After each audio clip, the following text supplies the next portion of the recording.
Amateur നാടകരംഗത്ത് Kerala Sangeetha Nataka അക്കാദമിയുടെ പുരസ്കാരങ്ങൾ വാരിക്കൂട്ടിയ പ്രതിഭകൾക്ക് പുന്നപ്പറയുടെ ആദരവ്. സർഗവസന്തം എന്ന പേരിൽ സംഘടിപ്പിച്ച പരിപാടി എച്ച് എം എൽ ഉദ്ഘാടനം.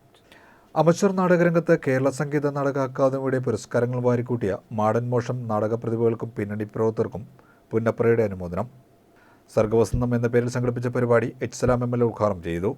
കെ മോഹൻകുമാർ പ്രസിഡന്റും കെ ബി അജയകുമാർ സെക്രട്ടറിയുമായ പുന്നപ്പറ മരതം തിയേറ്റർ ഗ്രൂപ്പിന്റെ രണ്ടാമത് നാടകമായ മാടൻ മോഷത്തിലൂടെ ജില്ലയ്ക്ക് മികച്ച അമച്ചർ നാടകത്തിനുള്ള പ്രഥമ അവാർഡാണ് നേടാനായത്.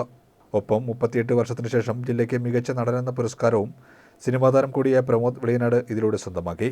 ഫോക്ലോർ അക്കാദമി അവാർഡ് ജേതാവ് പുന്നപ്പറ ജ്യോതികുമാർ, ഗുരുപൂജ അവാർഡ് ജേതാവ് പറവൂർ അംബുജാഷൻ, അഗ്നിരക്ഷാസേനയുടെ വിശിഷ്ട സേവനത്തിന് മുഖ്യമന്ത്രിയുടെ അവാർഡ് നേടിയ മനോജ്, നാഷണൽ കുംഫു സ്വർണ്ണ medal champion Sneha G, silver medal champion Niranjana, power lifting champion Krishnan R Sharath, rowing champion Adi Sabu, basketball player Ashwin Krishna, basketball Kerala team assistant coach Rajeesh, മികച്ച പ്ലെയർ ദേവിക രാജ്, കേരള ക്രിക്കറ്റ് ടീമിലേക്ക് സെലക്ഷൻ ലഭിച്ച പ്രവീൺ കുമാർ, നാടകം, സ്കിറ്റ് എന്നിവയിൽ ഓൾ ഇന്ത്യ ഇന്റർ യൂണിവേഴ്സിറ്റി വിജയി വിവേക് വിപിൻ ദാസ് എന്നിവർക്കാണ് പുരസ്കാരങ്ങൾ നൽകിയത്.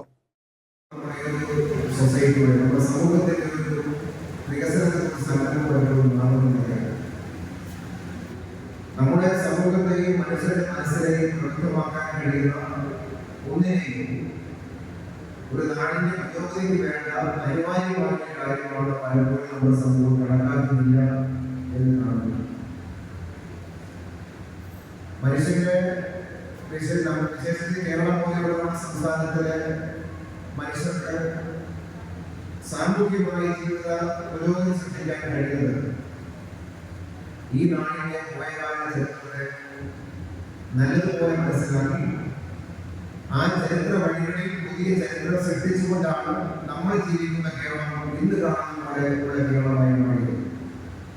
അതിന് ഞാനൊരു വിശദാംശങ്ങൾ ഏറെയും പറയുമ്പോൾ നടത്തിയിട്ടില്ല. നിരവധി പേരെ ആദരിക്കേണ്ട ഒരു ചടങ്ങാണ്. ആ ചരിത്രമെല്ലാം ഒരുപാട് പേര് പറഞ്ഞിട്ടില്ല.